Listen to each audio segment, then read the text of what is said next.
আজকে মনে হচ্ছে দারুণ একটা অবভিয়াস হবে। উফ, ভয়ঙ্কর কিছু না হলে ভালোই। আমি আমার বাসা হারিয়ে ফেলেছি, কোথায় বুঝতে পারছি না। চিন্তা করো না, আমরা তোমাকে সাহায্য করব। আমি টের পেলাম কেউ সাহায্য চাইছে। আমার আলোকে অনুসরণ করব। ও, এটা কি সত্যিই পড়ি? পরি আপা, এই জায়গাটা কত সুন্দর। যাদের মন ভালো তাদের জন্য জাদু দেখা দিয়ে। ওইটাই ওটাই আমার বাসা।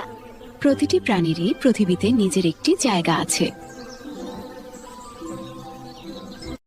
আমরা পেরেছি। ইয়ে, একসাথে থাকলে যে কোনো কিছুই সম্ভব।